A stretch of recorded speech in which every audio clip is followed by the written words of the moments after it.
शेवटी तो वासंतिक पौर्णिमेचा नियोजित दिवस उजाडला. सगळं हस्तिनापूर आमंत्रितांनी नुसतं गजबजून गेलं. तो दिवस सगळ्या योद्ध्यांच्या परीक्षेचा दिवस होता. स्पर्धेत भाग घेणाऱ्या प्रत्येक शिष्य योद्ध्यानं आपल्या गुरुचा आशीर्वाद घेऊनच आखाड्याकडे जायला पाहिजे होतं. पण पण मी काय करणार होतो? कारण त्या दिवशी एकाएकी आकाश सकाळपासूनच पांढरट भुरक्या ढगांनी झाकळून गेलं होतं. माझं मन त्यामुळे अगदी खिन्न झालं होतं. त्या दिवशी भल्या पहाटे उठून गंगेच्या पाण्यात उभा राहून मी 2 घटका माझ्या दिव्य गुरूंचं एकदा तरी दर्शन घडेल म्हणून डोळ्यात प्राण आणून तिष्ठलो. पण त्यांच्या आणि माझ्या मागे दृष्ट ढगांची निगरगठ्ठ अशी एक घनदाट चवड निर्दयपणे उभी होती. खरोखरच लहानपणी मी शोणाला म्हणत असे त्याप्रमाणे मी एखादा गरुड पक्षी झालो असतो तर क्षणातच आपल्या बळकट पंखांच्या साहाय्यानं एक उंचच उंच भरारी घेतली असती आणि आपल्या तीक्ष्ण टोकदार नखांनी त्या निर्दय ढगांचं पोट फाडलं असतं. पडलेल्या भगदाडातून माझ्या गुरूंचा एक तरी हात बाहेर आला असता. त्यांनी तो आत्यंतिक प्रेमाने माझ्या पाठीवरून फिरवला असता, पण ते शक्य नव्हतं. काही काही वेळा मनुष्य हा पशुपक्षापेक्षाही आगतिक आणि असहाय्य असतो.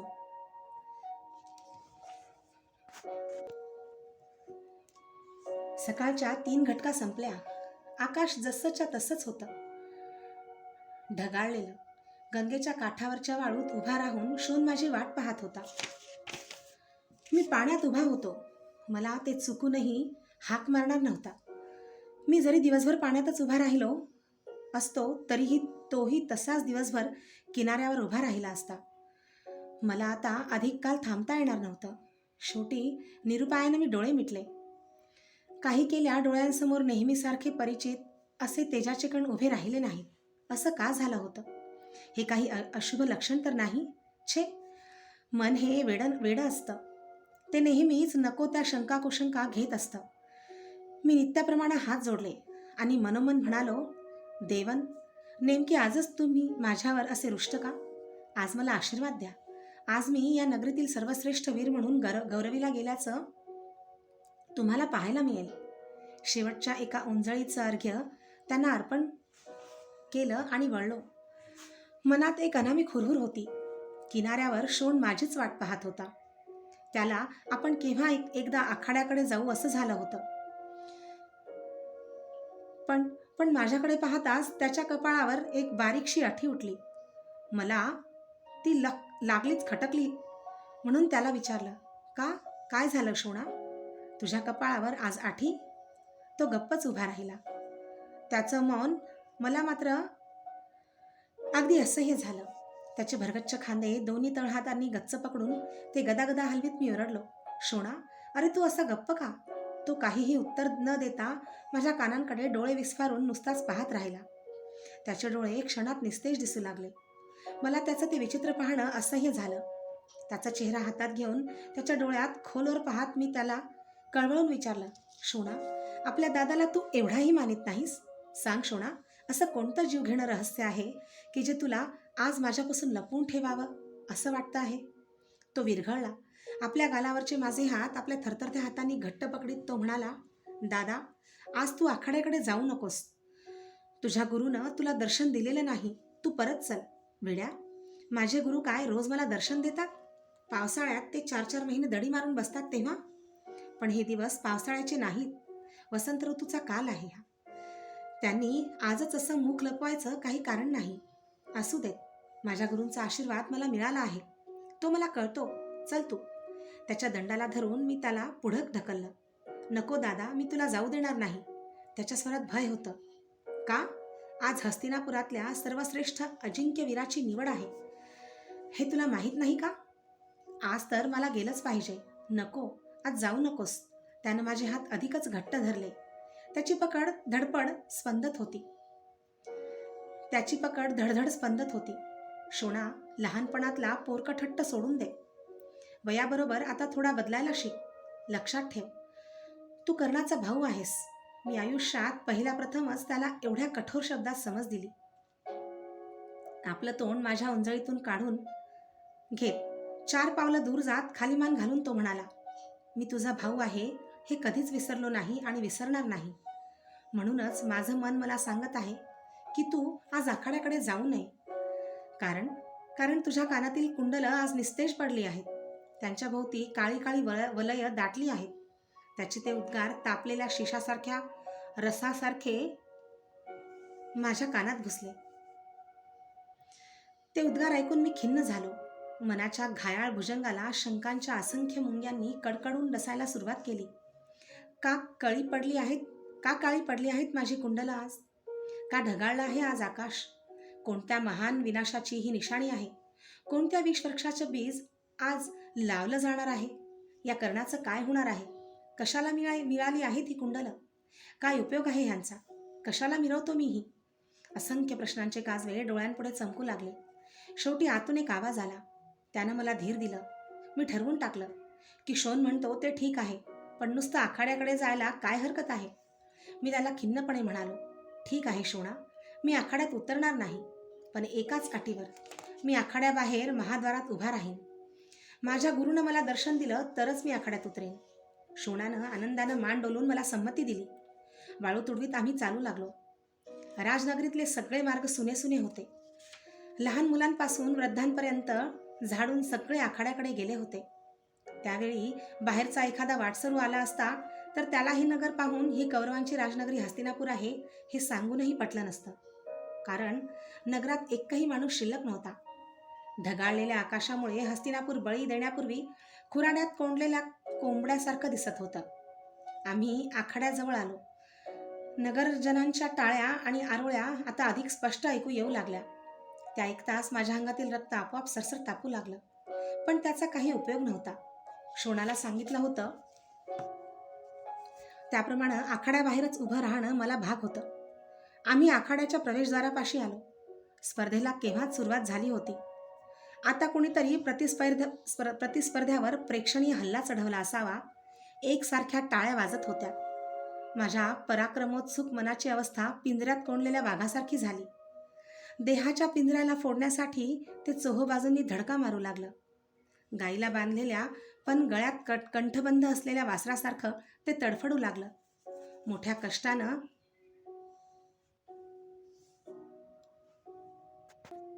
स्वतःला आवरीत मी शोणाला सांगितलं, तू आज जा, मी इथंच थांबतो. तो तसाच थांबला. त्याची कल्पना होती की त्याच्या मागोमाग मी लागलीच आत येणार. त्याच्या खांद्यावर हात ठेवून मी त्याला सांगितलं, शोणा, विश्वास ठेव, मी आत येणार नाही. हा कर्णाचा शब्द आहे. जा. तो माझ्या कानांकडे पाहत निघून गेला. माझ्या मनाच्या मोहोळातून विचारांच्या असंख्य लाल मधमाशा इकडे तिकडे नाचू लागल्या. या कुंडलांमुळेच जर माझी ही अवस्था असेल तर ही कापून धुळीत फेकून द्यावीत आणि तुटलेल्या कानांनीच आत जावं. पण तेही शक्य नव्हतं. कारण कान कापण्याचा कितीही प्रयत्न केला असता तरी ते कापले जाणार नव्हते. कशाला मिळालीत मला ही कवचकुंडलं? काय उपयोग आहे यांचा? कशाला मिरवतो मीही? माझ्या मस्तकाच्या वारुळात विचारांचे असंख्य साप सुळसुळत इकडे तिकडे फिरू लागले. आखाड्यातलं तर मला काहीच दिसत नव्हतं. केवळ प्रवेशद्वारापाशी उभ्या राहिलेल्या प्रेक्षकांचे काही अस्पष्ट संवाद ऐकू येत होते, तेही त्रोटक. इतक्यात एक प्रचंड गदारोळ उठला. त्यानं मन उतू जाणाऱ्या दुधासारखं भरून आलं. कानात जीव आणून मी ऐकू लागलो. तुटक तुटक शब्द कानांवर गोळा होत होते. दुःशासनाला भीमानं लोळवलं. डोक्या इतकं उंच उचलून त्याला सरळ दणकन खाली आपटून त्याच्या छातीवर तो बसला आहे. आपल्या भक्कम मुष्टीप्रहारांनी त्याला यथेच्छ पिटतो आहे. माझे दंड एकदम टरारून फुगले. काळजाची धडधड कानांवर स्पष्ट ऐकू येऊ लागली. माझं रक्त मला गरगरा फिरत सांगू लागलं, कर्णा, उठ, आज जा. सामर्थ्याचं सोनं स्पर्धेच्या पाषाणावर पारखून घे. आजच ही संधी आहे.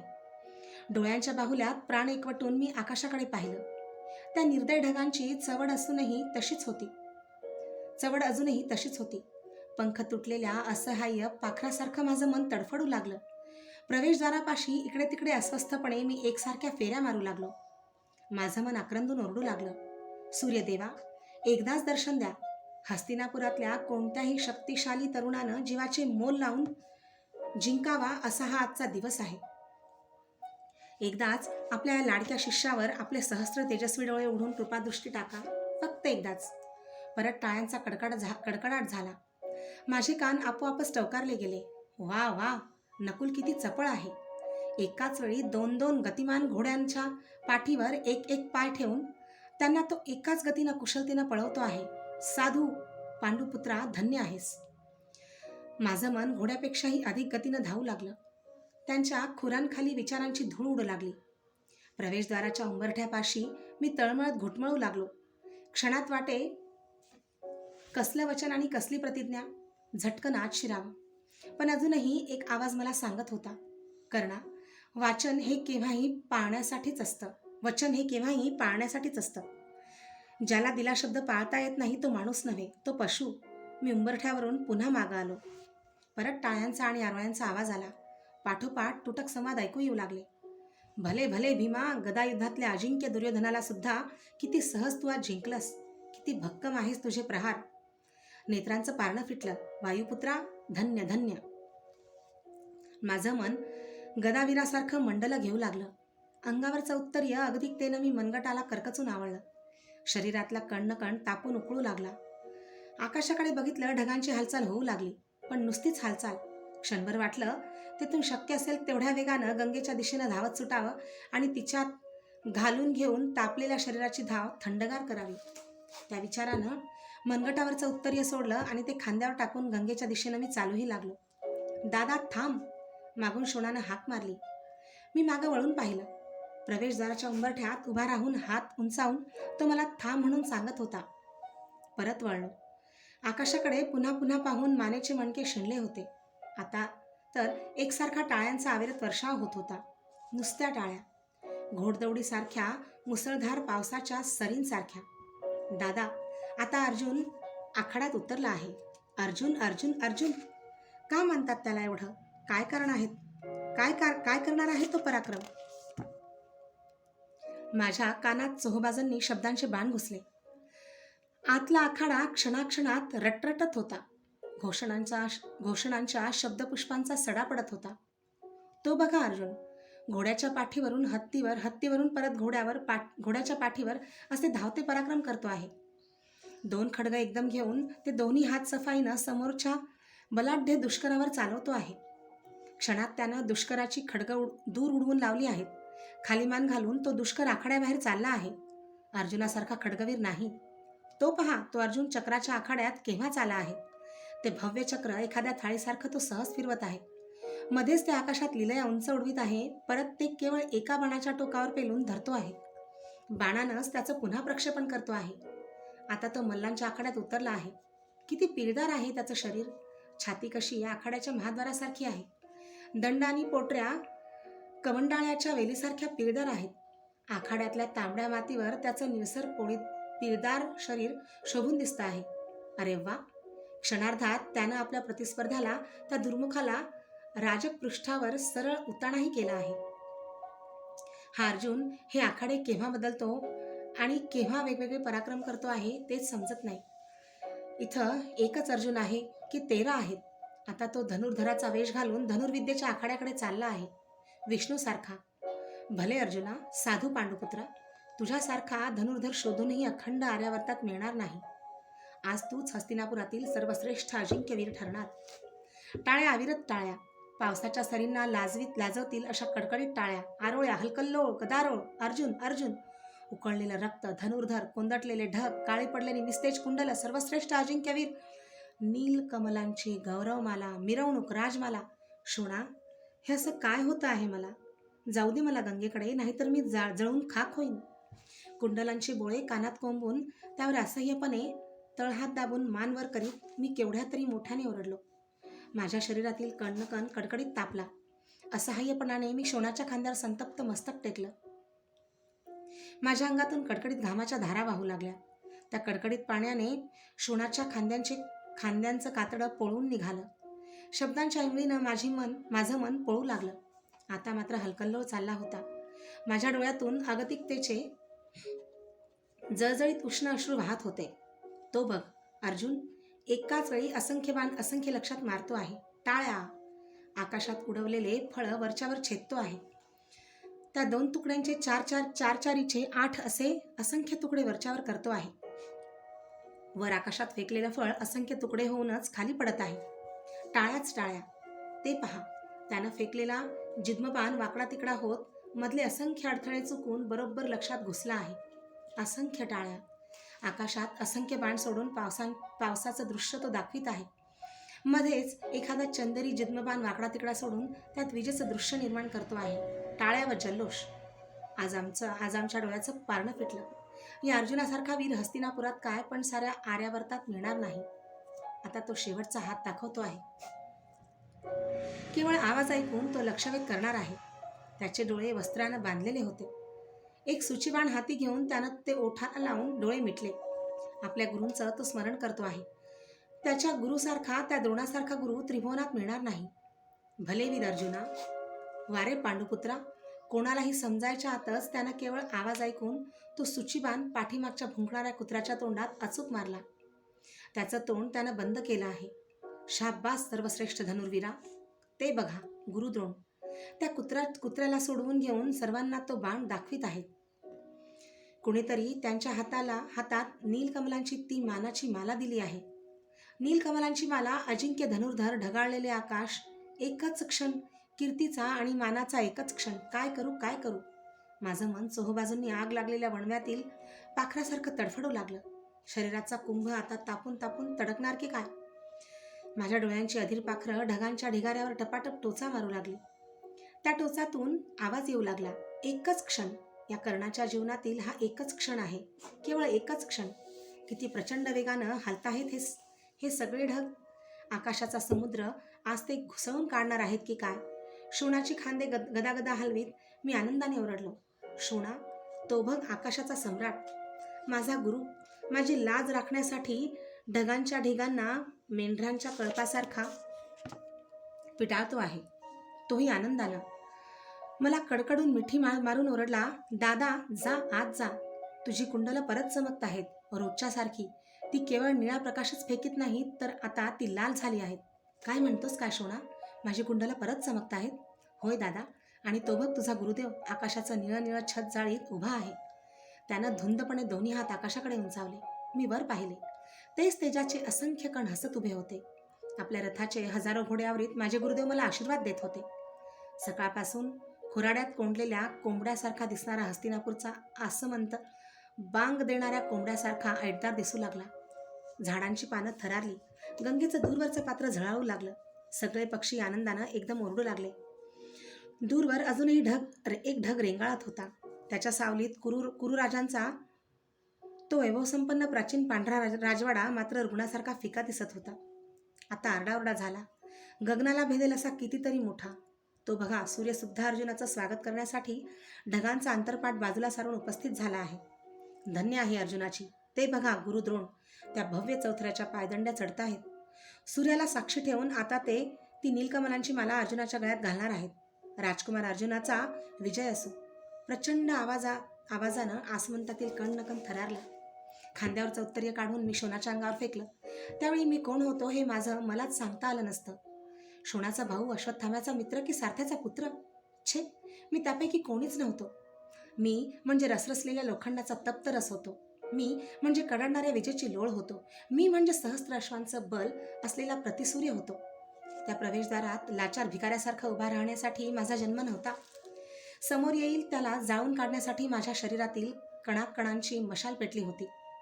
कधी न ऐकू येणारा एक महासामर्थ्यशाली आवाज मला सांगू लागला, चल कर्णा, झटक्यात आत चल. हा निर्वाणीचा क्षण आहे. एकदम मी प्रवेशद्वारातून आत घुसलो. गुरुद्रोणांनी आपल्या हातातील माला उंचावलेली मला दिसली. दोन्ही हात उंचावून अंगातील सगळी शक्ती एकवटून मी मोठ्याने ओरडलो, थांबा. तो आवाज लक्षाचं काळीज कापत आत शिरणाऱ्या बाणासारखा सगळ्या आखाड्याच्या काळजात घुसला. कडाडणाऱ्या विजेला लाजवील इतका तो मोठा होता. हजारो डोळे प्रवेशद्वाराकडे वळले. गुरुद्रोणांच्या थरथरत्या हातातील माला पटकन खाली कोसळली. सगळीकडे शांतता पसरली. एकवार भक्कम तळहातानं मी माझ्या डाव्या पृष्ठदंडावर जोरात थोपटून एक दणदणीत शड्डू ठोकला. त्याचा ध्वनी आसमंतात थरथरत निनादला. माझ्या तप्त अंगातून धगधगणाऱ्या लहरी बाहेर पडू लागल्या. नगरजन मला आपोआपच वाट करून देऊ लागले. जे देत नव्हते त्यांना चटके बसत होते. क्षणार्धातच मी त्या दगडी चौथऱ्याच्या पायथ्याशी आलो. तिथं कृपाचार्य उभे होते. केवळ औपचारिकता आणि वयाचा मान म्हणून त्यांना मी कसा तरी नमस्कार केला. आणि एकदम 4-4 अशा पायदंड्या झेप घेऊन चढत क्षणात चौथऱ्यावर उभा राहिलो. चमत्कारिक दृष्टीनं गुरुद्रोण माझ्याकडे पाहत होते. 6 वर्षानंतर केवळ आजच प्रथमच मी त्यांच्यापुढे एवढ्या ताठपणानं उभा होतो. नापसंतीच्या जाळ्यात त्यांच्या चर्येची माशी गुरफटली होती. कपाळाचं कातडं उंचावत त्यांनी मला विचारलं, कोण तू? एक वेळ आकाशात पाहून त्यांच्या वयाचा मान राखण्यासाठी वाकून त्यांना नमस्कार करून ताठ मानेनं मी म्हणालो, कर्ण. दोन्ही हात उंचावून नगरजनांना उद्देशून गोल फिरून मोठ्यानं ओरडून सांगितलं, सामर्थ्याची पूजा करणाऱ्या या हस्तिनापुरातल्या न्यायप्रिय नगरवासियांनो, मी कर्ण. या राजकुमार अर्जुनानं आता इथं केलेले सर्व पराक्रम करण्यास तयार आहे. तुम्ही मला संधी द्याल काय? आखाड्यातले सगळे नगरजन एकदम उठून उभे राहिले. सगळेजण हात उंचावीत उत्तरीय उडवीत आरोळ्या मारू लागले. त्याला संधी द्या, त्याला संधी द्या. राजकुमार अर्जुन निर्विवाद अजिंक्य ठरू द्या. आरोळे ऐकून महाराज धृतराष्ट्र उभे राहिले. त्यांनी शेजारी बसलेल्या पितामह भीष्मांना काहीतरी विचारलं. हातातील राजदंड त्यांनी उंचावत सगळं पाटांगण शांत झालं. घनगंभीर आवाजात महाराज मोठ्यानं म्हणाले, हा सामर्थ्याची कसोटी लावणारा आखाडा आहे. इथं हस्तिनापुरातील कुठलाही वीर आपलं सामर्थ्य प्रकट करू शकतो. गुरुदेव, त्या धाडसी तरुणाला संधी द्या. चोहोबाजूंनी टाळ्या आणि घोषणा यांनी त्या भाषणाचं उत्स्फूर्त स्वागत झालं. सगळा आखाडा उतू जाणाऱ्या दुधासारखा क्षणाक्षणाला आत्यंतिक उत्सुकतेनं फुगू लागला. उठलेले प्रत्येक पुन्हा मांड ठोकून खाली बसले. गुरुदेव, द्रोण, कृपाचार्य आणि अर्जुन चौथऱ्यावर दूर जाऊन उभे राहिले. मी राजकुलातील लोकांच्याकडे एकदा पाहिलं. तिथं विदूर, महाराज धृतराष्ट्र, पितामह भीष्म, शकुनी मामा, अमात्य वृषवर्मा आणि आमंत्रित राजे बसले होते. त्यांच्या पायथ्याशी सगळे राजकुमार बसले होते. त्यात दुर्योधन, दुःशासन, दुर्मुख, दुष्कर, विकर्ण, भीम, नकुल, सहदेव आणि युधिष्ठिर होते. सर्व राजपुत्रांच्या बरोबर मध्ये अश्वत्थामा बसला होता. त्या सगळ्यांपैकी केवळ चौघांची मुखं आनंदानं उजळून गेली होती. त्यात महाराज धृतराष्ट्र, ज्येष्ठ कौरव दुर्योधन, दुःशासन आणि माझा मित्र अश्वत्थामा होता. अश्वत्थाम्यानं हात उंचावला. मी त्याच्या प्रेमाचा तेथूनच मूकपणे स्वीकार केला. त्या तसल्या आणीबाणीच्या वेळीही माझ्या मनात एक विचार चमकून गेला. या गुरुद्रोणांचा हा अश्वत्थामा पुत्र आहे, पण दोघात किती अंतर? एक निवळ शंख खळखळणारा झरा, तर दुसरा सदैव घनगंभीर वाटणारा महासागर. खारट आणि अंत न लागणारा, बाहेरून येणारं पाणी आपल्या अंतरात सामावून घ्यायला तयार नसलेला. मी राजस्त्रियांच्या डेऱ्याकडे बघितलं, पण तिथं काहीच दिसत नव्हतं. केवळ एक पडदा होता, तलम वाटणारा पण झिरमिरीत पडदा. गुडघे टेकून मी चौथऱ्यावरून पितामह भीष्म आणि महाराज धृतराष्ट्र यांना वंदन केलं. त्या झिरमिरीत पडद्यालाही वंदन केलं. आता एकमेकांचा श्वासोच्छवास ऐकू येईल अशी शांतता पसरली. त्या क्षणासाठी हा कर्ण 6 वर्ष तळमळत होता. ज्या क्षणासाठी त्यानं रात्रीचा दिवस केला होता, त्या क्षणाची वाट पाहताना त्याच्या धीराचे सर्व बांध फुटले होते. तो हा क्षण होता. उपेक्षेच्या मुशीत 6 वर्ष तापून निघालेला क्षण. अनुल्लेखाच्या वणव्यात गेलं अर्धतप होरपळून निघालेला हा क्षण. भेदाभेदाच्या द्वंद्वात आजवर पायदळी तुडवला गेलेला हा क्षण. कर्तृत्वाला घुसमटवून ठेवणारा हा क्षण. आजपर्यंत पौरुषाचा निर्घृण अधिक्षेप करणारा हा क्षण. आज एक तर हा कर्ण तरी नीलकमलांची माला गळ्यात घालून विजयी वीर म्हणून परतेल, नाहीतर पराभूत झालेल्या कर्णाचं प्रेत तुडून मगच नगरजन परत जातील. अन्य काही घडणार नाही. या स्पर्धेचा शेवट हाच असेल, निखळ विजय किंवा मरण. माझ्या गुरुनं अर्ध्या तपाच्या ज्ञान साधनेत मला एकच शिकवलं होतं, विजय किंवा मरण. आशीर्वाद घेण्यासाठी हात जोडून मी आकाशात पाहिलं. डोळे उडे ठेवून ते तेज मी घटाघटा पिऊ लागलो. एक अत्यंत तेजस्वी प्रकाशझोत माझ्या सर्वांगात संचारला. आता कर्ण नव्हता. तो लोखंडाचा तप्त रस नव्हता. विजेचा लोह नव्हता. तो शोणाचा भाऊ नव्हता. अश्वत्थाम्याचा मित्र नव्हता. कुणाचा पुत्र नव्हता. या स्पर्धेत भाग घेणारा तो एक हस्तिनापुरातील वीर नव्हता. अर्जुन आणि गुरुद्रोण यांना आपला पराक्रम दाखवण्यासाठी संधी पाहणारा एक अतृप्त शिष्यही नव्हता.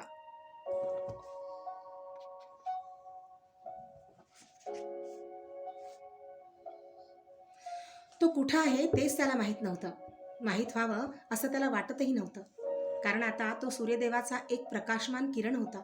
गतिमान आणि तप्त असा किरण, धरतीला चिरणारा किरण. आता त्याला समोरचे हजारो जण दिसत नव्हते. आता त्याला कानातील धडधड ऐकू येत नव्हती. आता त्याला टाळ्यांचा पाऊस ऐकू येत नव्हता. आपलं शरीर उकळलेलं आहे म्हणून तो अस्वस्थ होत नव्हता. कारण तो म्हणजे केवळ प्रकाशाचा किरण होता. असीम, अमित आणि अनंत प्रकाशाशी जोडलेला किरण. स्वतःचं स्वतंत्र अस्तित्व नसलेला किरण. त्रिभुवनात स्वैरसंचार करणारा किरण. जगाचे टोळे दिपवणारा किरण. अंधाराचे पोट चिरणारा किरण. नुसता किरण, प्रकाशाचा किरण. चौथऱ्यावरून उडी मारून मी झटकन खाली उतरलो. माझ्या शरीरातील एक साधी झिंझिणी सुद्धा आली नाही. क्षणात अश्वारोहणाच्या पटांगणात आलो. 7 पांढरे घोडे एकत्र बांधले होते. त्यातल्या मधल्या एका घोड्याच्या पाठीवर उभा राहिलो. त्या घोड्यावरून सगळे घोडे पिटाळू लागलो. माझ्या संकेतावर थांबलेले ते 7ही घोडे पुढचे खूर उंचावून मोठ्यानं खिंकाळू लागले. वेगाचं बंधन त्यांना उरलं नाही. माझ्या हातातील दोरीवर नाचणारी ती 7 खेळणी होती. त्या धावत्या घोड्यांवरून सहज हत्तीवर चढलो. दोन्ही सुळ्यांवर 2 पाय देऊन उभा राहिलो. त्या प्रचंड प्राण्याला अंकुश नसताना हवा तसा खेळवू लागलो. नंतर चक्राच्या आखाड्यात आलो. ते भव्य चक्र हातात घेऊन सहज थाळीसारखं गरगर फिरवलं. मध्येच ते आकाशात उंच उडवलं. खाली येणारं ते चक्र हाताच्या करंगळीवर तोलून धरलं. ते चक्र पायाखाली घेतलं. पायांच्या नुसत्या अंगठ्यांनी गोल फिरवलं. दूर फेकून दिलं. तिथून खडगाच्या आखाड्यात आलो. माझ्यापूर्वीच 2 योद्धे तिथं हातात 2-2 खडगं घेऊन उभे होते. माझ्या हातात एकच खडगं कसं तरी लागलं. त्यानंच खणाखणी सुरू झाली. माझ्या एका भक्कम प्रहाराबरोबर त्यांच्या हातातील खडगं दूर उडून पडली. हात खांद्यातून उखडल्याप्रमाणे ते खांदे चोळत आखाड्याबाहेर निघून गेले. नंतर भाल्याच्या आखाड्यात आलो. 5 वेगवेगळे भाले एकाच हातात घेऊन दुरून धावत येऊन समोरच्या 5 लक्षात ते मी एकाच वेळी अचूकपणे मारले. परत धावत येऊन 5 भाले पूर्वीच्या घुसलेल्या भाल्यांच्या लाकडी शेपटात मारले. भाल्यांची फेक आणि भाल्यांची चवड तयार होऊ लागली. राजस्त्रियांच्या डेऱ्यासमोर असलेल्या मल्लांच्या आखाड्यात आलो. त्या आखाड्यात 3 प्रतिस्पर्धी उभे होते. पण ते तिघेही मला मातीच्या ढिगासारखे वाटले. अंगावरचं पांघरलेलं तांबडं वस्त्र मी दूर फेकताच त्यातल्या 2 ढिगांनी माझं पिकलेल्या लिंबासारखं पिवळं धमक शरीर बघून न खेळताच हात वर करून आपला पराभव